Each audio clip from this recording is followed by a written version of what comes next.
No,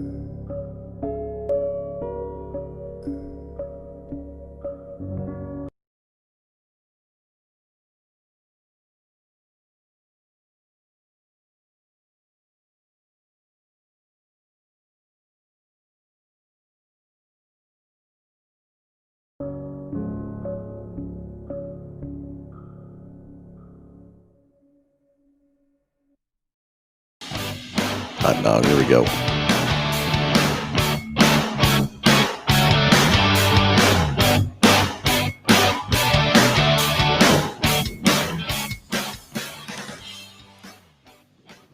Well, good morning, everybody. Welcome to the Underhood Show presented by Mel Hamilton Ford. We're live from the Chili Bowl, and we've got a special guest in the house, Justin Allgaier. Justin, how are you? Well, last year when I spoke to you here, we were really good because we were sitting in front of a B main. I know. Ultimately made the A main. Last night was a little rough. But, it was a little rough, but that's okay. You recovered. Yeah, Kinda, right? Yeah, we get to play a little bit of alphabet soup today. We're in the I main, so You're in the eye. Okay, not that's the ideal okay. situation, but it can be done. It can be. It's been done before, right? Yeah, well, I don't know if it's ever been done from that far back. We got to give it. Sounds good, right? Anyway, we're live from the Chili Bowl. It's an exciting time down here. We got Justin Allgaier with us, hanging out with us for this next hour. And 316-462-3673. That's the number to call. Get anything you want to talk about in the automobile world. But most importantly, if you want to talk to Justin, ask him any questions about racing in NASCAR. You want to talk about racing here at the Chili Bowl or just anything at all. Justin, we've got a great partnership with you guys this year, and I'm so excited about the new Fox and Allgaier shock package we're going to be selling at Mel Hamilton Ford Racing, and excited for that package there too. We've got a lot of things working together with the Hoosier thing too. So, but first of all, you're here at the Chili Bowl. You had a pretty good. How did everything go before last night? How did you?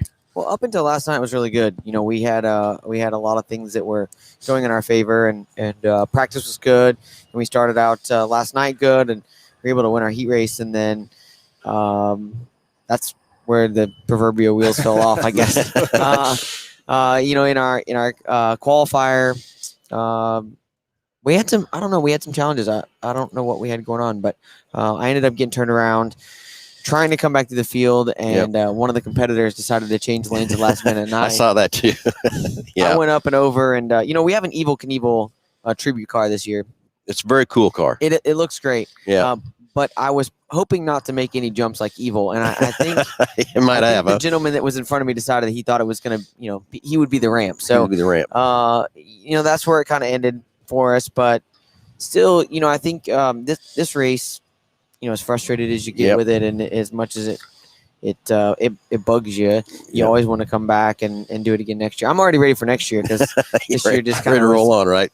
What it was. But no, you talked about it too, you know, with the shock packages that we're putting together for you guys, and just the relationship that we've had. I mean, you know, obviously with you guys doing a lot more with Hoosier in the last couple of years, and just getting to know you guys, it's been great. We kind of butt up to each other as far as territory goes. We do. So it works out perfectly, and we're able to do a lot of things really well together. Yeah, I do. You know, working with Craig and Liam and all the guys there with the shock deal and the Hoosier thing, it's really fantastic, and just can't appreciate the partnership enough. And talked to your dad quite a bit and everything. Of course, we came over and hang out with him in the pits last night and everything else too. But it's a great partnership for how we're going to do that. Got a couple of things coming down the pike with that partnership too. Excited for that too. But NASCAR, are we ready for NASCAR? Yeah, I am. You know, it's been kind of a weird off season, just because, you know, obviously with the NASCAR side of things, with everything in general in 2020 and the way that it's going into 2021, you know, just making sure that you know, everything's ready and set. I know NASCAR's done a really good job. I mean, heck, we finished out our season and got all the races in. That's cool. So that was great for us, and we just gotta, you know, keep working on it. You know, our program was good last year. We won some races, and you know, ultimately finished second in points. So, you know, we were close to where we wanted to be at. We came up one spot short of a championship, but still not bad. Well, you know, we were in Salina, Kansas racing. And luckily, in between races, we had the iPad up. Was cheering you on, and you almost had it there at one point. And but while we were yelling and screaming for, a couple people come over in our pits, wondering what we were yelling and screaming for. That's usually how it goes. Everybody's like, "What the heck's going on?" But we did come close. We led laps, and you know, the new system where, you know, you're going down to the final race, and it's one shot at it. You know, we tried to make a strategy play, and unfortunately, It didn't work It out, didn't work but, out, but it yeah. got close. But You got close, man. you know, That one last caution there, and you were right up there, and we thought you had it. And I thought we had it, and the last caution pretty much was the sealing of our fate. But hey, still a good year. still was a great year, and it gives you good speed and the momentum into next year and everything else too. And Absolutely. all the sponsors back for next year is what I'm hearing too. Yeah. So same thing for me. You know, obviously, our primary sponsor, Brant Professional Agriculture, they've been with me now. This year coming up will be I think this year coming up will be 11 years. 11 years, that's which cool. is incredible. Yeah. For a company to support a driver for that long. The thing that's interesting about it is more than just a partnership. It's more than just having their name on the race car. What we've been able to accomplish together off the racetrack has been really special, and it's something that I've enjoyed growing, and I know they have as well. And so then all of our other partners, the Unilever side of things, they're all back. They're actually I'm excited about what we're doing with them this year. We're making some changes to kind of how they would do their normal partner activation with the car. So I'm interested to see how it comes out, but it's going to be a great 2021. And for our listeners who are listening here today, we're with Justin Allgaier from the Xfinity Series. It's still Xfinity next year, isn't it? NASCAR Xfinity Series. Yep.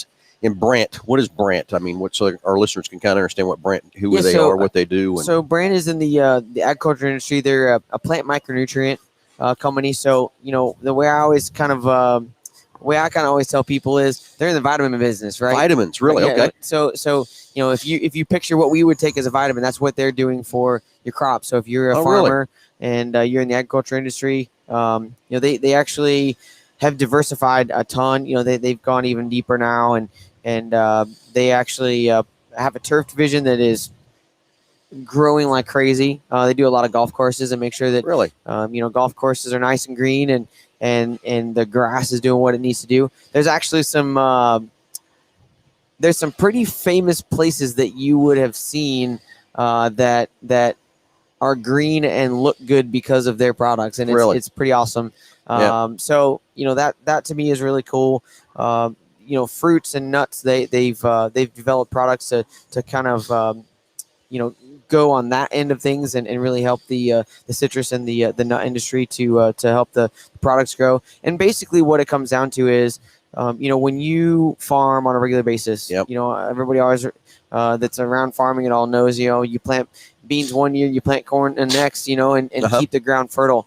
And what they're doing is, every time you do that, you're still depleting out of the earth. So what they're doing is they're developing products to go back in, replace those nutrients that the ground needs, help the yield of the crops grow. And I think that what they're doing is awesome because we look at what's going on. We're growing as a volume of people very rapidly, actually. And I don't think coronavirus helped us any. No. I think that probably didn't help things much. But regardless, we're growing at a high rate.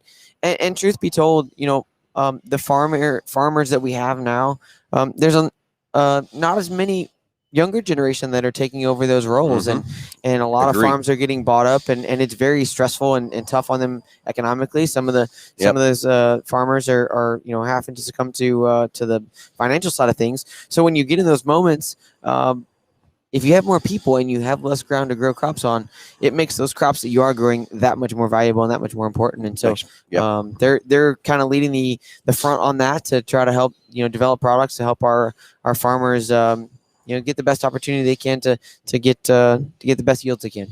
Very cool. I learned something new because I really wasn't sure I knew they were in the agriculture business, but didn't really exactly know what they did. Anyway, Josh, any questions, comments coming in yet? James Furman on there, and he said good morning, but then he also said good luck to Justin this evening. Well, thank you. He's out there rooting for you, pulling for you for sure. I think James, is he here tonight? He was here the other night. Was he here? Okay, yeah. Anyway, James, I know you had a good time, but anyway, everybody, 316-462-3673. That's the number to dial up, and anything you want to talk about. We got a great package valued over $130 for each and every caller calling in the show. Want to talk to Justin? Want to talk to Josh? Hey, I get it. I'd rather talk to Justin than Josh and I, but that's okay. We're here every week, right? Exactly. So anyway, Justin, thanks for hanging out with us, and appreciate it very much. Just excited for you here today. See what you can do in the Chili Bowl and everything else too. Excited for NASCAR to get going again from that part. But so everybody, 316-462-3673. Let's get the phones ringing. Let's get some questions going for Justin or Josh or I, whatever it is, so we can get you this great price package back to you for each and every person calling in. And, Justin, we kind of hit on the shock package a little bit, and we're always looking for the cutting edge racing, whether it's dirt track or whatever, or NASCAR or whatever, and excited for the partnership we've gotten with you guys with this new shock package. And I think we're taking our racers to the next level with those shocks. We've got them in the shop already finally, and I know you guys sent some dyno sheets too, but I've dynoed some of them with my dyno and everything too. So one of the guys got some shocks from us, and he's got a dyno. He called me back and says, "Man, I've never seen anything like this." And I said, "Well, I know it's going to be totally different." So let's talk a little bit about that shock bag. I don't know how much you are involved with that because you're out racing and all that kind of stuff, but just excited for the new technology you guys are coming up with. And your dad was showing me the new valving and everything in there last night. It was pretty cool on your car too. Yeah, so I think that's one of the things that's been a lot of fun for me is growing up racing. Obviously, you're always looking for the cutting edge, right? And grip is grip. It doesn't matter, if you're on asphalt or you're on dirt. The most amount of grip you can get, the faster your car is going to go. So exactly. When we started the shock, business a couple of years ago, the goal really was interesting because at first it was more, I would consider us a rebuilder, right? Yep. I mean, that was the direction we were going, and helping customers out because there's just a lot of demand for keeping stuff fresh and up and going. I look back to years ago. I remember when I first started racing super dirt late models. So arguably one of the top levels of a dirt track racing. We were running what would be World of Outlaws late models back then. Some little different series back then, but we were buying these shocks. It kills me to this day to even think about it, but they were Coney shocks. Yeah. Oh yeah. They were $79. They were steel shocks. They came in a box. You went to your local parts store. You could buy them all day long, every day. Yep. And that's what we raced on. And I'm not that old, so the technology has advanced pretty rapidly. Yeah. So for us when we got into it, it was so cool to kind of just watch things evolve. You're watching them evolve in front of your eyes. And so, once we started going down that route, these customers need X, Y, or Z, so we were able to adapt to try to help our customers and be better. Now we've built some parts, as you saw last night. We've built some stuff to try to help, with those processes. And I think that's something that for us has been really cool because when you can help a customer go fast and they come back on a Monday and they got a smile on their face, it makes it worth it. And I think that, we've invested heavily into, trying to make sure that we have the best equipment we can to give our customers a good piece. And I think it's working. I feel like we're doing a good job with it. We just, the more we go, the more it's going to change and keep working on it. No, I agree. Kind of in my situation with the racing and stuff, I was with you years ago. You just went to your parts store and you just bought a shock. You put it on, you didn't think anything about it. And then the dynos come into play. And then, before I knew you guys, whatever, we got hooked up with a guy and, I just knew something wasn't right. Right. We just knew we needed an extra deal. So that's why I bought a shock dyno myself. And then we started dynoing shocks. And what we were telling our guy we needed, we weren't getting. So we weren't communicating very well. So then we actually got to where we could do a little bit with our own stuff. Yep. But I knew we still needed the next level. And that's where I'm excited with you guys, with your technology, your knowledge, all you guys working on that shock package. And can't wait. I mean, I'm just itching to get on a track now that I got those shocks just to see how much different the car is. And we've got different setups. I mean, that's the other thing. And it's cool because you got a slick track, you got a rough track or whatever to have a right shock to match because you cannot run that same shock anymore. Well, you could, but it's just not going to be fast. Well, and the thing is, the details are so much more important nowadays. I mean, you're talking about a fine line of the competition level. And I think too, it's interesting because you hit the nail on the head. A lot of folks, they just didn't look at stuff. I mean, they did. You nut and bolt your race car, you do all these things, but when it's really comes down to it, you expect parts to do what they are supposed to do for long term. And what we found is when you started narrowing up those tolerances, narrowing up those gaps, you got to stay on top of it, and you got to really you really got to pay attention. And I think that when you hit it right, though, it's worth every second of it. Oh yeah, it is. And you're right. I'm with you there too. That competition level. I mean, when Jake and I started racing with Jake, he was in we call it the rookie class. Yep. and we did very well in that class. And they moved it into a mediocre class. We called it the AAA class. We did very well. Now we jumped into the A mod class, and that competition level is from like a 1 to a 10. Yeah. And Jake only having 3 or 4 years under his belt. I mean, you're right. You get to that competition level, it takes so much more to make that car perform. Jake's got to be on his game, but there's so many fine things you can adjust in that car that will change everything. And I made the mistakes at first. I was changing everything instead of just changing one thing. It's easy to do. You know, I think a lot of times, we all strive to win, right? I mean, we wouldn't go to the racetrack if we didn't think we could win. And so I think it makes it interesting because, even for us, I mean, we spent years just trying to come up, you get a little knowledge here, you get a little knowledge there. And sometimes that you might learn it from 2 different people, and they're 2 different routes of learning. And then you say, well, those 2 don't work together, so we got to go another route. And so, I think the beauty of the shock business for us has been no 2 drivers are the same, no 2 cars are the same. Even I don't care how well a chassis builder does building their cars. There's always little details that make each car a little bit different. Drivers, they all are a little bit different. So if you can fine tune all those things to where you really feel like you're, at your A game, I think it makes a big difference. I agree with you on that too. Josh, is no different than any business we do with the Hoosier or the dealership or the parts department or the service department. Trying to give that extra edge of came with the competition, staying ahead of your customer and giving the customer what they deserve. Just like you talked about, just changing those shocks just a little bit for each person and be able to dial that in. I mean, once I got that shock downer to know what that shock was doing, I mean, it's whole different. We thought we knew what we had, didn't have it. Now we've got it. And so I'm excited. I tell you, I just can't wait to, like I said, get it on the track, see how it performs, see what it does. And like I said, one of our other guys that's going to run the shocks, he called me last night. Couldn't really hear him very well. And he's pumped. He's excited to try some new stuff and everything else too. So that's awesome. Anyway, 316, where's the phone calls? Let's get them ringing. 316-462-3673. Anyway, Justin, always happens we go off fight somewhere and everybody just wants to listen and wants to call in. But normally we get 9 to 12 calls coming into the show every day. And like I said, we go off site and I guess they just want to hang back and listen instead of. Got a question here from James. It says, Justin, when do we see you on the track tonight, and where are you at in the alphabet soup? Alphabet soup. Funny guy. He's a funny guy. I'm deep in the alphabet soup, unfortunately. I start on the outside front row of the I main.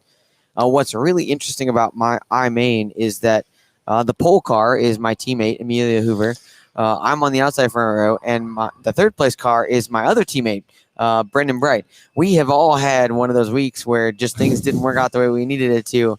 But we got another teammate that's all the way up in the B main. So, we got one car that had a great preliminary night last night and 2 nights ago on Thursday night.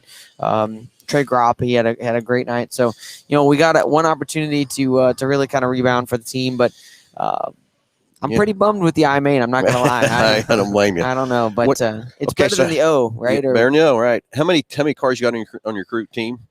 So this year we ended up with 6 total. 6 guys. All right, cool. So it was a challenge to do 6 cars. I don't know how guys like Keith do 10 cars over the course of the weekend, but it was good. I enjoyed it. Good. You got 6 guys here. It looks like they're coming. And our other special guest just texted me, Brian Holbert. He is slammed. Imagine that. He's the track announcer here at the Chili Bowl. We'd love to get him on. Don't know if we're going to get him on now. He's got his duties to take care of to keep the race going, so I get that too. We'd love to have him on, but I don't think we're probably going to get Brian on for just a little bit. He just texted me just now. But so anyway, 6 cars, I would think that is a challenge. Last night we were in your pits, and I think we saw 3 guys were thrashing on your car. Had rear end out of it and everything else and going. And so I can be well. We sat down just about the time your first race started. Yep. And then it's when you did the Evel Knievel deal. And then here you come right back on the track. And Jake was sitting there. He goes, oh, he's got a second car. I said, I don't think so. I said, I think he thrashed on that car hard enough and got it back out there. So do you bring a spare car? We have no spare cars. No spare cars. What we got's what we got. And what was interesting about it was just watching. I mean, I jumped in and helped and helped them fix the car, but just all the people from different teams that jumped in and said, hey, I got this, or, let me pull that off there. And we literally, in between the qualifier and the B main, which is not long at all. No, it was short. I was in the last qualifier, and I had to be ready for the second B main. So you got a 15 lap B main Yeah. that was in front of us. That was about the only time. We literally pulled the rear end out of that car, made sure everything was straight, put a whole front axle in it, Yep. and tried to get it ready to go for the B main, and we got it. Yeah. It just didn't work out quite as well as we'd hoped to in the B main. We had some trouble last night. We've been trying some stuff, and typically here the curb isn't like it is. I know the this track week. looks a little different usually than. Yeah, I don't know if just the way they brought the dirt in is a little bit different. I know they got some different track crew working the dirt. Yep. But that's the hard part about what we do is, we built some stuff to come down here based on kind of the things that we had fought the last few years. And we really wanted to find that, that right rear grip, because I felt like, especially when you run the bottom, Yep. making that car drive in there and kind of stick on the right rear and be able to run the bottom and not slide through the middle and get hung in the slick. We've worked really hard on that. Well, then we come back to a racetrack that literally needs none of that. You just Yeah. need to be able to get through the big monster cushion. So I was pretty bummed at kind of what happened, but Yep. you come down here and you bet on yourself and hope you make the right decisions. And then when the track doesn't work your way, you got to try to make the most of it. And we just didn't last night. Okay, let's tell some of the listeners maybe listening to us. This is a midget. Weighs how much? Well, so Is there a weight limit you have to have? No, not here at the Chili Bowl. USAC rules are Power I rules are 1035. So 1,035 pounds. But here, I would say most cars are down in the 800s. 800. Yeah, so they're able to get quite a bit of weight Is out that of with them. the driver? That would be without the driver. Without the So driver, 800. So okay. probably right at about 1,000 pounds With the driver. with Yeah. the driver, which then is Yeah. pretty awesome. Okay, and there's 4-cylinder engines, so Yep. everybody kind of knows that. We was kind of watching last night. There looks like there's about 4 different motors probably kind of running. I would say that there's about 4 that are on a Competitive. regular, but yeah. So you've got the SR11, which is the engine that we have, a Stanton built engine. You've got the TRD engine Yep. that like the Keith Kunz team would be running. You've got the Esslinger engine, which is been around for a long time. Mhm. They've it's very interesting. That they were one of the first to come in and do the real high RPM engines, and so they've been around. And then after that, I would say most everybody's kind of got some variation of Yeah. the old Gertie was kind of the normal, right? So Gertie engines had a push rod engine for a long Yep. time, and so people have kind of derived from that, and that's pretty much what you got. That's That's what you your got. options. And And then- there's a Honda too. I forgot there's There's a Honda as well. too. So what kind of horsepower do these things put out Well, for 4 cylinders? I would say it's very interesting here because I would say you have anywhere from some of the lower end guys probably having the 200s. Yep. So mid to low 200s to some of the top teams probably are making over 450 horsepower. So 450 horsepower. yeah, it's which Four-cylinder. is really cool because you're naturally aspirated, no turbos. Yep. They are fuel injected, but most people, there are a few teams on electronic fuel injection, but most people are on a mechanical fuel injection. Mechanical, really? I thought it'd yeah. be electronic, but it's mechanical. Okay. Well, there's some legality rules when you get to the outdoor side of things and you start running some series. There's a certain few motors that are allowed to run a electronic fuel injection, but for the most part, you have to run a mechanical fuel injection. Mechanical. And then, so we're about 1,000 pounds, 450 horsepower. And then we was over there last night and just kind of playing, looking at your tires and stuff. How long will you run a set of tires? Because, I Well, mean, them things are soft. They are very soft, but they tend to hold up pretty well. As soft as the cars are, or as Light as they are, light yeah. as they are, they tend to hold up pretty well. So, I would say for us, we probably could get by a whole weekend on a set of tires. Really? Okay. Or a whole week, I should say. From the time we unload, practice Monday, race Friday, race Saturday, we could probably run one set. The biggest challenge for us is getting stagger. So when we go out for an early night, when the track is really heavy and you're hot lapping, some guys I heard last night were up in the 8.5 inch range of stagger. Yep. We don't tend to run that much stagger. We were probably somewhere around 7. But there are guys that get down for the feature. There were guys that were trying to run the bottom. They were down, 4.5 inches of stagger. So, depending on your rear tires, where you can get them. But the fronts, I'll be honest with you, the fronts you can probably run forever. There's no weight up there or anything. Most of the time they're in the air anyway. Yeah, they're there anyway. So they're pretty good. So we guys put a lot of new fronts on, which I've never really understood that. But being in the tire business, I'm glad they put front tires on. But I don't foresee ourselves putting front tires on. Can you groove these Hoosiers and all that kind of stuff too? Yeah, pretty much here at the Chili Bowl. I think the only rule is they just ask you not to condition or soak the tires. So right? no. So you can run whatever type of grooving you want to. You can grind them. You can do whatever you want to there. Just Yeah. depends on what your excitement level is. Excitement level is and stuff too, and then we told me that stagger. I knew there's some pretty good stagger in there, but I didn't realize there'd be 7 or 8 inches of stagger in that car at all. Yeah, they it's pretty crazy. You used to be guys were getting up even farther than that. You might get 10 inches of stagger, just trying to get those cars to turn, and Get them to turn, yeah. it's wild. And you feel it. I mean, you sit in the car, and when you got not a lot of stagger in the car, you sit pretty flat. But they start putting stagger in the car, and you start leaning over. It's pretty interesting. So how much do you really steer it with the steering wheel versus steering it with the accelerator to turn that car? Is it about a 50-50 kind of deal, or is it kind of? I have a funny story. My dad's actually sitting over here now. He just walked in, and he's laughing because he already knows my story. 2009-ish, 2010, somewhere in that range, probably. I'm going to assume. I went out on the track. I don't know what main we were in. It was a Saturday main, right? Yep. Probably, I think it was the D main on Saturday. And I went out there, turn 1, lap 1. 2 guys get together. I go to the outside. Guy comes up and hits me. Well, whatever happened, it locked the steering gear up. So the steering box on our cars is kind of unique. It runs across, and it's actually clamped on each side of the frame there. And then you run an arm down, a pitman arm, and then the radio, the tie rod goes all the way to the front and steers the car.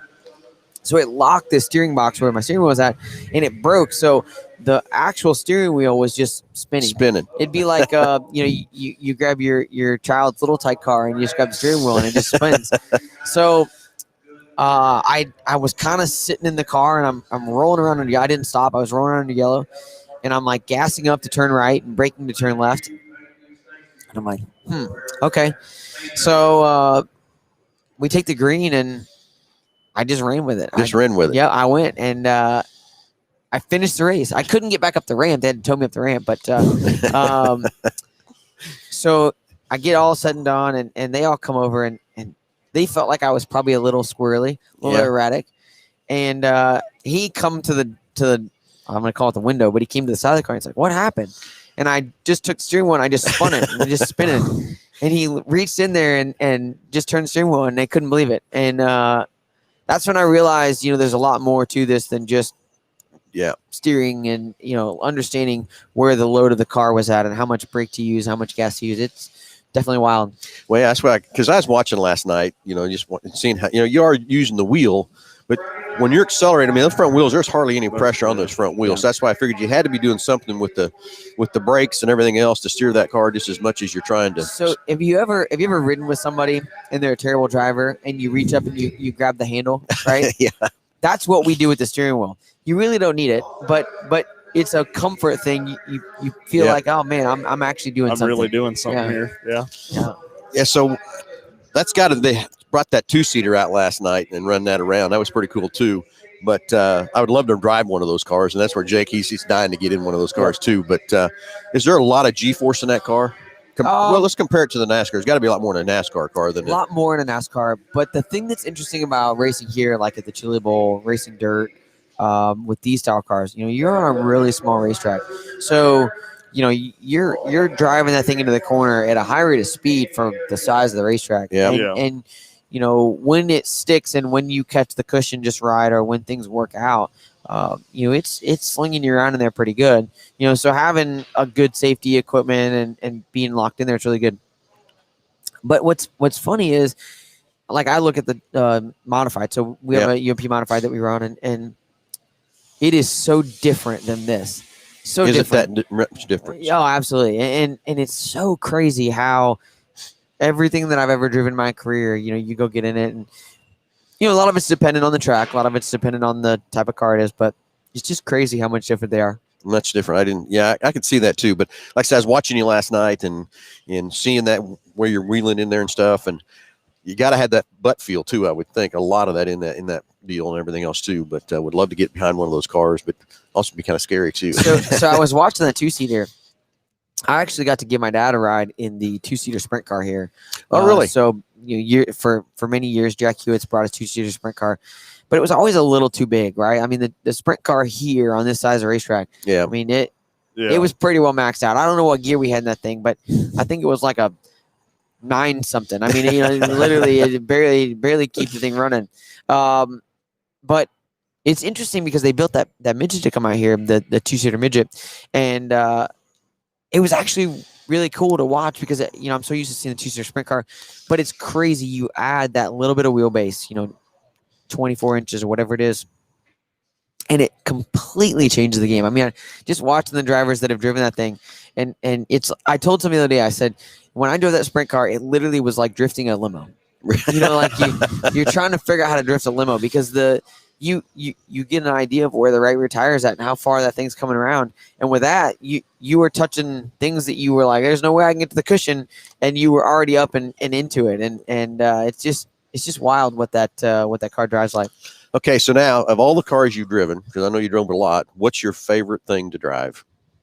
Or I shouldn't say favorite. What's the funnest? Yeah, what's the funnest thing to race of everything you've raced over the years? Whichever one wins. Well, yeah, I get that too. I get that too. Honestly, for me, what's cool about it is every one of them is so different that I've enjoyed them all equally in a different way. I really like these cars. I think these are probably, for me, some of the most fun you can have. Now, when stuff goes like it did last night, it's not fun. Not fun. But I've been lucky enough to I go down to Brazil. I didn't go this past year because of COVID, but the last few years I've been able to go down there and do some road racing with Brand Professional Agriculture, and they have a Porsche series that they run down there, and so I get to do some of that, and that's been a lot of fun for me too. They're all so different. They're also different. Yeah. That's endurance racing. Then you come here and you got literally sprint racing. I mean, short races. You got the NASCAR side of things, and you got long races, 200-mile races, and everything else that you're running there. I think I enjoy probably the races the most of the NASCAR stuff. The length of the races and just having to be good for a period of time. That many laps and everything else pit too. Stops, all that. Yeah. So. Yep. It's just it all depends. It's amazing. You talk about NASCAR again, rolling. You just brought up pit stops. I mean, that has changed over the years. My daughter Ellie loves NASCAR. We watch a lot of old races and stuff like that. And to watch the years ago when they come flying in at 100 mile an hour, on different things. And now they're coming in at 50, coming in at 50 and everything else too. Hey, but something cool about that. So my father-in-law pitted my car whenever I raced in the ARCA series. So I saw a picture the other day. He had a picture. And it never dawned on me because I just, you get so used to what's happening in current events. Yeah. So I see this picture. He literally had come to the racetrack from getting off of work. He has work clothes on. He's in a T-shirt and blue jeans and a helmet, and he's cleaning the windshield of my car on a pit stop. and I kind of laughed about it because, nowadays, the pit stops are so many rules and fire suits and head socks and helmets and all these things, and I just laugh and I say, man, I must be older than I thought I was because I don't remember not having have people with fire suits on pit road, and here I had that. So it's been pretty wild. It has. And so what we know we got a new car coming. Is that next year with NASCAR? Yeah, so the Cup Series car will be in 2022. Yeah, and it's going to be interesting. There's a lot of changes being made. They have rewritten the rule book very handily on this new car. So I'm interested to see, what it runs like. I know they've been trying to make some adjustments to it. Kurt Busch and Martin Truex Jr. drove it at Charlotte, and it was really interesting because they ran the road course on the first day and they ran the oval on the second day. And they got out of the first day and they both were just all smiles. Super excited. The road course was fantastic. And then they went to the oval and they said, "Ooh, we got some work to do." So they made a bunch of changes to the steering and some of the things that they didn't really necessarily like. And they just went back there a few days ago, right about the day I was coming out here to Tulsa. And they were really happy with the direction that they had gone and the adjustments they had made. So that helps tremendously. So what about Xfinity Series? When will they change? Will that be a following year? Or is that, well, it just depends. I think a lot of it is budget conscious, right? Yep. So for us, this new Cup car, the goal of it is to obviously cut your costs, right? That's a big part of it.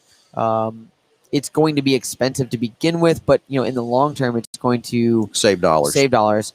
But the reason that it's going to save dollars is because we're getting it back to, and as a car dealer, you can understand this, we're getting it back to more in line with what the technology is that we're putting on our street cars, right? Yep. There's certain things that we have advanced and kept up with from that standpoint in the current times, but there's a lot of things that the manufacturers. So we're lucky enough to have some great partners in the manufacturers that are in our sport, and their answer is, hey, we use this and we have always used this as a way to develop our street passenger cars. We want to understand, going back to the shock business, we want to understand what the shocks are doing. How do we make our cars ride better? The engine performance, fuel mileage, all these things that make the difference on the street.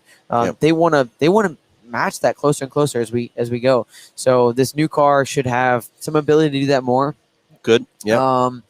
So I'm interested to see where they're able to do that, and the idea for them is to make a higher rate of parity, right? Make the cars a little bit more even and make it back to a driver kind of a deal, right? Yeah, make the drivers be the difference. So we'll see what happens, but I'm excited to see where it's going. It's gonna be different. Do you have any schedule for the Cup car to race this year, next year yet? Not yet. Not yet. I struggle with it because I'm competitive and I know what I want to feel and some of the opportunities that have been out there, great people, just maybe not the right opportunity, and so not worked out. Okay, so how much time in the off season do you spend at Junior Motorsports? Do you do there quite a bit, or how's that kind of? Yeah, because they're getting cars ready for you now and everything. Yeah, we're working on Daytona already. I probably go a couple of days a week when I'm home. When you're home, so obviously COVID times it's been a little bit different. Yeah. I've been home more, but on the other hand, you still it's been wild to say the least. But I try to make sure those guys are healthy and so trying to do the best job we can at the shop as well. So, but I typically go 2 or 3 days a week. Have some meetings, help them work on the cars, do all that kind of stuff. So it makes a big difference. Very true. Anyway, guys, let's get the phones ringing. Just to tell you, every time we go out somewhere, we never get any calls. And Josh and I talk about it all the time. I guess everybody just wants to sit back and listen. Let's get the phones ringing. 316-462-3673. Anything you want to talk about, questions with Justin, anything at all, let's get the phones ringing. And we've talked a lot of stuff going on here with our partnerships, NASCAR, all that kind of stuff. Another thing is popped in my head. How many cars does Junior Motorsports have for you? That's a good question. Yeah, probably. So what we do is we run on about a 10-car inventory. 10 cars. Yeah, so each one of our teams at Junior Motorsports, we're going to have about 10 cars. But you have to figure, you're typically about 4 cars per weekend that you're in rotation. So you have the 2 cars that you're racing that race weekend. You got the primary and the backup that are going to Daytona, for example. Right. Well, then, for us, like our schedule right now is Daytona Oval. Yep. The next week is a Daytona Road Course. That's 2 different styles of cars. Oh, yeah, so totally different, aren't they? Now you have 2 more cars being built. And then the next week after that, I think, is Martinsville or wherever it's at. Yeah. It's another racetrack that you got to have cars ready to go. So now you got 2 more cars. So, the way that our schedule works, we really have to do a good job of making sure that we have the right car and the right time and right pieces and parts. I mean, it just gets wild. Yeah, about a year ago, I think it was, or something like that. We went out to North Carolina. We did a little tour of some of the shops. We went through Junior Motorsports and saw those cars and all that stuff in there. And it's amazing. I mean, how many people it takes to make that operation go. It's crazy. I mean, it blew me away.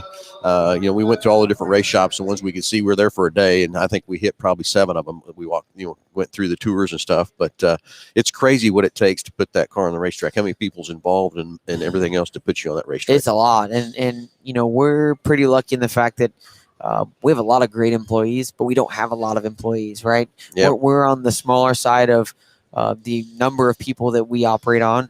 Whereas, some of the bigger teams, it's not uncommon for some of these bigger teams to have, 600-700 employees, which is mind blowing. Yeah. So, for us, I think all in, we're right around 150 employees. 150 at Junior Motorsports. Yeah. And, but here's the thing.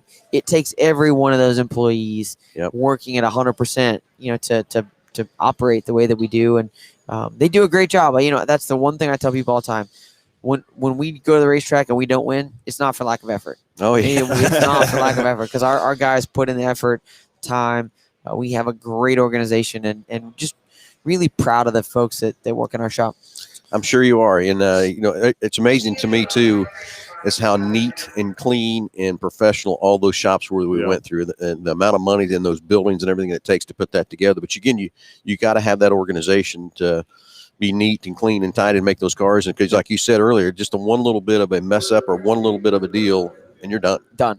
Absolutely done. Yep. So we got a question on here. It says there's been talk in the past couple of years about a new manufacturer possibly coming into NASCAR. What manufacturer do you think would be the best fit to come into the sport or back to it in one case?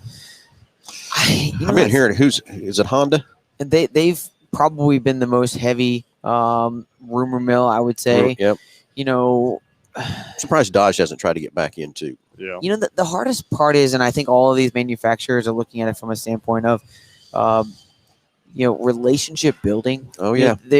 When you're in the garage every week and you're dealing with guys, whatever brand of manufacturer you're with, you may still have friends or allies in another camp, right? Yep. And so you have those working relationships. For a company like a Honda, or I think VW was one of the other ones that had looked at it. They're the parent group, right, of one of their brands. That's a big initial investment, but it's also a big time investment, right? Because you're going to come in and you're going to have to meet all the people and figure out what race team is the best, fit for you. And the three manufacturers we have right now run very efficiently. Yes, they do. And they, they've done a great job with parity as far as trying to make sure that all the manufacturers are even. So I think it would be very hard for a manufacturer to come in with the current car. Now, with the new car, when we go, in 2022, I definitely think that a manufacturer could come in and make some deals. It'd be interesting to see what it would look like. But if they're, as of right now, I think, if I'm not mistaken, it's been I don't know, one of the folks from NASCAR said that for the first season, so 2022, there will not be a manufacturer change. So, really? Okay. Now, I don't know if that's because they're not going to allow them in, or if, a team isn't ready, or not a team, but a manufacturer isn't ready to do it for the first year or what. But it'd be interesting to see what happens. It's going to be interesting, I think, too. And like I said, I'm surprised Dodge hasn't gotten back into it as much as they've got the racing going on in their drivetrains and all that kind of stuff too. But I get that part. It's a huge investment. It's a huge time investment and people investment. I mean, to get the right crew to help to do that and everything else too. So, and like you said, when you show up, you want to show up and win. So nobody wants to build a program and not win with it right away. That's for sure. Yeah, it's exactly right. All right, Josh, I don't know why it just happens every time we travel. We get no calls, but that's okay. I love Tedner talking to Justin. And again, 316-462-3673. Let's get some questions for Justin or just anything you want to talk about. We got this great price package we give away for each and every caller. And but that's okay if we don't get any calls. We can sit here and chit-chat more about racing because that's in my blood. I love to go race and everything else too. Just every time we come here to the Chili Bowl, this is my 4th year to come, and I cannot believe the racing person I am in my blood, and I haven't been here years before this because it's so much fun.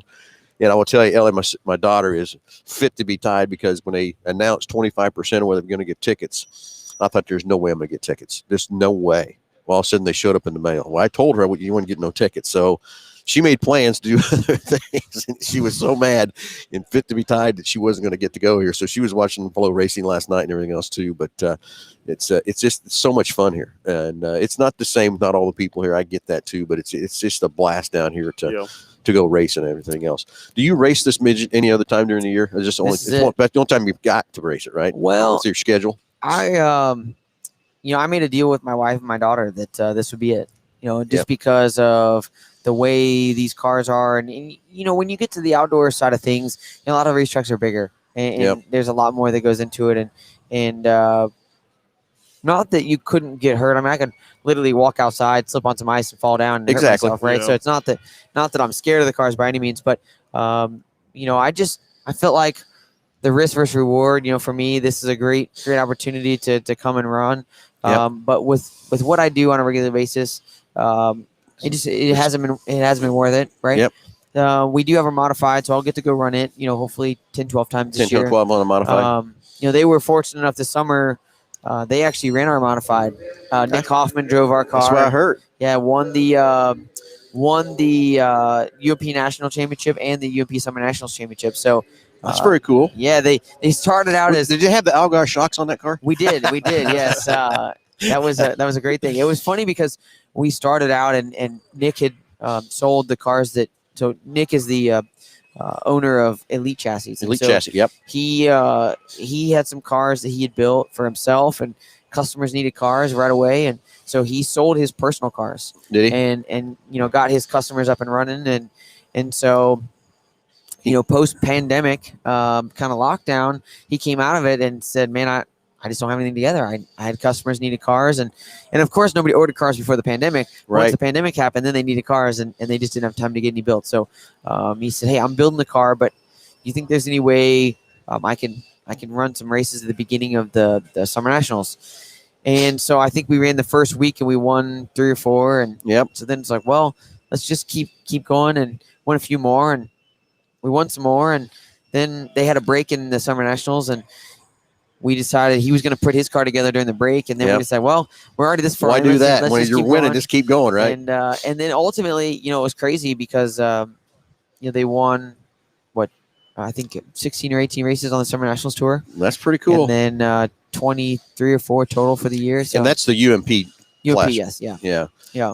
Anyway, everybody listen to you down in that's up in the Wisconsin, I would Minnesota. say, I would say Midwest. Midwest. Yeah, so Illinois, Indiana, Missouri, Kentucky, Tennessee, but it even travels down towards us. So there's some racetracks in North Carolina that are UMP. Or It's is kinda- it? yeah, so it's really interesting because you kind of have, I guess, three main groups. You got IMCA, you've Mhm. got USRA, is that right? Yes, sorry, yes. USRA, Yep. which is USMTS, are kind of the same Same thing. They're people. really pretty close. And then UMP. So you've got 3 different series, and really, it would be hard for a UMP driver to go run either of the other two. Now I Yep. think you could Same way. convert pretty easy between USRA and IMCA. There's a few differences, but you could get there. For us, I think we'd have to put a new car together to be able to go run some of that To stuff. do it. Well, we tried last year making an IMCA car and a USRA car and made one car out of that. Now we're done doing that. We're going to have an IMCA car and a USRA. It was we made it work. Won 2 races with that situation. Everybody thought we had 2 cars for quite a while, but we didn't. Buddy and Tanner put together a package that was legal in IMCA and back and forth. But the UMP, I think the big difference in there is you guys don't have any motor rules. It's wide open, right? Wide open motor rules, and it's been interesting because when we could run a spoiler and we had some things differently, we were able to balance the aero out a little bit. We got to where the motors were getting pretty sporty. I mean, That's what I've been you hearing. were 900 horsepower, 430 cubic inch. I mean, you were building some hot rods, and what we found is an 8-inch wide tire. I love Hoosier tires, and they are great tires, but it's just physics, right? Yeah. 8-inch wide tire, no aerodynamics. You got to and be able to get You got that, to be able to put in the ground. And get that contact to the ground, right? So we got a couple of questions here. One of them was, what does Justin think about this season's aero package for the Super Speedway? I'm interested to see what it looks like. I feel like we've been searching on the super speedways to find something that, personally, I wish we'd go back to pod racing, the little 2-car tandems, because you knew what you had, right? Yep. And I feel like the wrecks were, when you had wrecks, you weren't having these big, massive wrecks where everybody was taking each other out.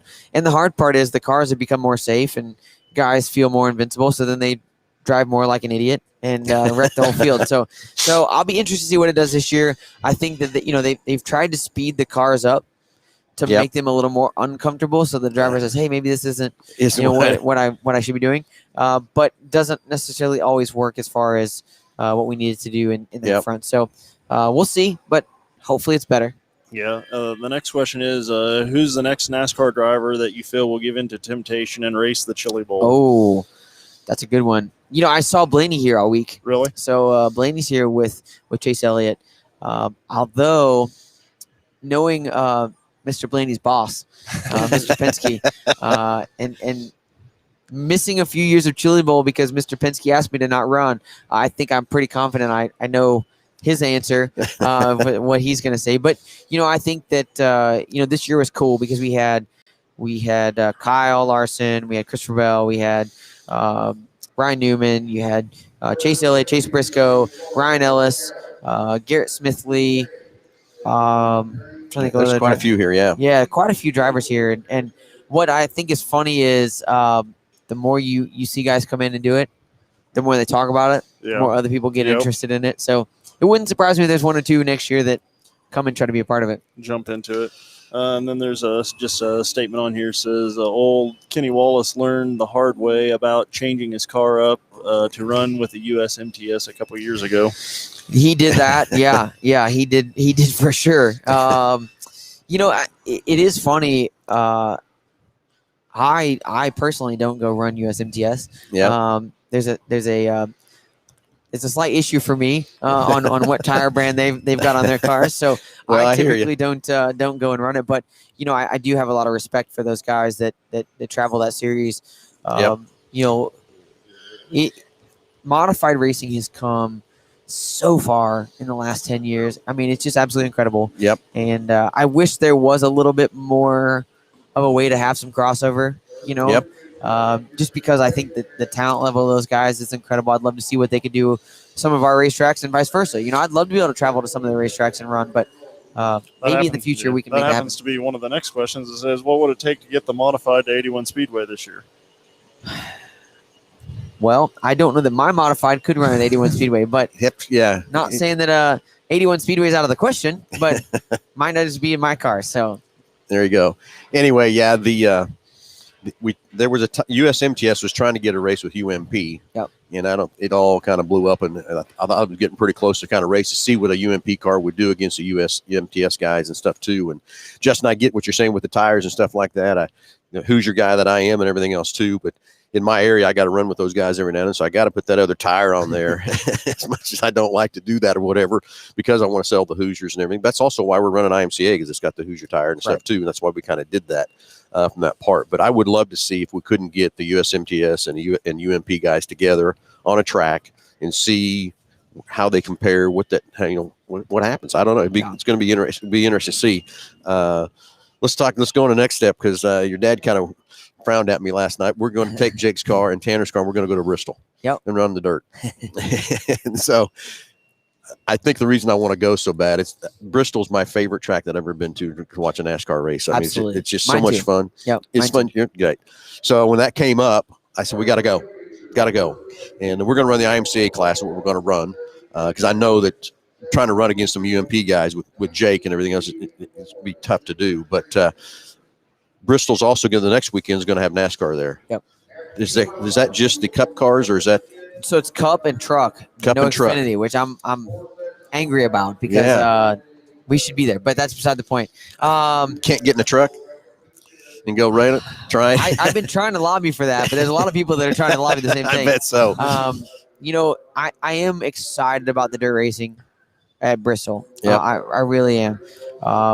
I'm excited for the short track side of things with the late models, modified sprint cars, all that. Yep. But on the other hand, I remember the first race there. I remember the challenges that we had and what we went through. I mean, I remember calling my dad saying, how many standard weight or heavyweight wheels do you have, and how many can you get to us like overnight? And there is going to be some challenges. I think the modified class, obviously on a steel wheel, that helps a lot. Yep. There's a lot of things that I think are going to help the modified class, but you also have to look at the other side. Parts, right? What parts are going to fail, and I'm not worried about the bigger teams. The folks that do a really good job on car maintenance and things like that. I think those guys are going to be fine. But there's some guys that maybe don't necessarily have the best car maintenance program. Oh yeah. I get it. And I worry about those guys. Because here, just like our heat race last night here at the Chili Bowl, had a gentleman that crashed pretty handily. It was pretty impressive. And my first thought was, is he okay? Right? Yep. Like it's just the go-to. Yeah, I mean, it's just the direction you go to. I mean, it makes you nervous. Sure, When yeah. you see somebody else have an issue, it's a spot. Somebody you don't have to race, and that's great if you're looking for positions. But I'm not a fan of people getting hurt. So Sure. not that I'm saying anybody's going to get hurt at Bristol. I always worry about people and just the position. Listen, we're all racers. We're Yep. all willing to do stuff that's way dumber than we think it is in the moment until you get done and you're like, man, I probably should have prepared a little better for that situation. So that's my only goal is that folks will take this seriously and really prepare themselves for For the event. race. Get But the car ready. Here's the thing: when it's all said and done, it's going to be a fantastic race weekend. I'm beyond excited for that. Yeah, I am too. Excited to go, and they're already putting the dirt on there, and It looks good. it does, doesn't it? Yeah, I'm surprised they put some sawdust, I think, down or It looks like some wood sun- chips down, and then putting Yep. the dirt over top of it. So Yeah, it's I'm going to be excited. fun, exciting, and I'm glad we're working on it this early too to get to prepping and getting it packed and doing everything you got to do in water. And I think they were worried it was going to freeze. oh, really? I think they were worried the dirt was going to be frozen, so they didn't want to have frozen dirt and try to unclump frozen dirt and get it spread out. So they had to work on it. So Yeah, so it's going to be a fun time, and we're setting the car up and everything a little differently. And I was talking to your dad last night about wheels because that's the thing we're still trying to figure out what to do with wheels. We know we need a different wheel than we normally run. heavyweight wheels. Yes. Right front, right rear. No question. No question. I know. And I wish the series would allow a bead lock. So Yep. on the right front, we're not allowed to run a bead lock wheel. I Yep. don't know if you guys are. I don't think you are. I'm saying no, but on the USMTS and USRA, yes, we can run bead locks So- on both sides. So I'm curious what will happen at Bristol. If IMCA or UMP or whatever series is going to run there, if they will. Who gives? Yeah, if they're just going to say, hey, this is a better option. Typically the bead locks are a little bit heavier wheel already. Yeah, they are. So I don't know. I know. It's that's something I need to send a question up there. I've got a guy I've been emailing back and forth with questions and stuff. I guess he's the promoter of the race. I guess I need to ask him that if we can go and run that bead lock on that right front on IMCA. But UMP, you cannot run a bead lock either. And we Huh? cannot either. Can't either. Right rear only. Right rear only. So we run a cover, Yep. but we got the little internal rings or whatever. Yep. So, it wouldn't change a whole lot if we were to run a bead lock. I mean, I guess be mounting and dismounting a lot more tires, but hey, that's normal, right? Yeah, it drives me crazy how much time we spend on tire prep. It's crazy. Yeah. I wish Not we, getting tires ready. Yeah. Yeah, not that soaking stuff. That's not. I'm talking about the grooving, the grinding, Right. all that kind of stuff that goes into the play. I would love to stop the grooving, stop the siping. No more grooving for UMP. Really? Yeah, so UMP has cut it out completely. We can sipe, we can grind, but no more grooving. No more grooving. No. And you guys are running the M30 and M60s, right? Or are you Correct. running the 45s? No, we're M30, M60. We can only run an M60 on the right rear. That's the only corner Only we're corner. allowed to run it. There's been a few times in my time of this tire that I kind of wish I had, 360s, but Yeah. not too bad. Not too bad. Yeah, I hear you. Anyway, the other thing I will tell you is, because a couple years back, we were running the M30s and M60s at 81 Speedway, and then when they switched over to USRA last year, running that other tire we don't want to talk about, but I get it. But I will tell you, then we went back and we ran the NCRA series at Salina, and so we could put the M30 and 60 back on again. It was one of their optional tires, and I'm telling you, that tire is so much better. Some of the guys hated it there in Wichita because they couldn't get their cars balanced right and it would chew one off. And I remember standing there, we were there on a Saturday afternoon getting ready to go race, and everybody's whining about their right rear, was gone after the feature. And they looked at me and said, "Where are you at?" And I said, "My same right rear is on the car today as it was last week." "Oh, it can't be." Well, yeah, it was. I ran the same damn 30 on my right rear, ran it 2 weeks in a row. So that's where some of the frustration come. But again, the USRA is what they went to, so that's what I got to race, and everything else gets, it's my home track, and got to support all those races as much as I'd love to get them switched over. But it is what it is too. We'll right? keep working on it, right? The thing is, it doesn't go unnoticed. You show up at the racetrack and support the local series. Yep. I think that's what it's really going to take. All of us, the short track scene right now is growing still. It's I growing think so every day, too.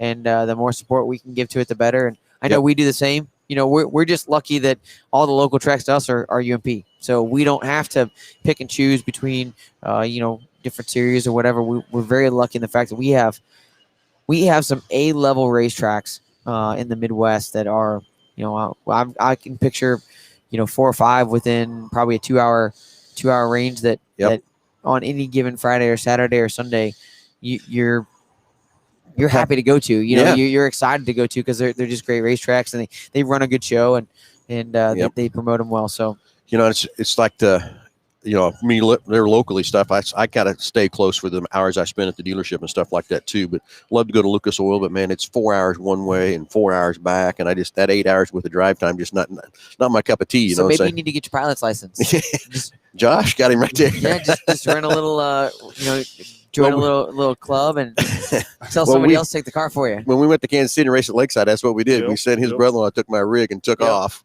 and we jumped in the plane and flew there and flew back. That's the way to do it. It is the way to do it. So I get it. You It's know not what? cheap though. No, it's not. We're gonna need more sponsors. So What call part- now yeah. and we'll take sponsorship. What part of racing is cheap though?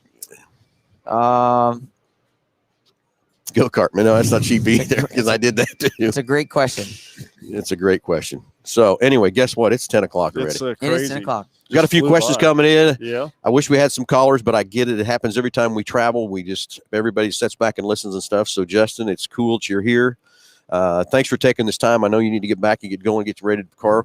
About what time do you start racing? Will you race, you I don't think? know. So we got one teammate that's in the L main, so he'll come up pretty quick because I think there's an N In? main, so they'll do the N and the M, and then he'll be up. So we're gonna go get him ready, and then I would say I'm picturing somewhere around noon, 1 o'clock. Need one?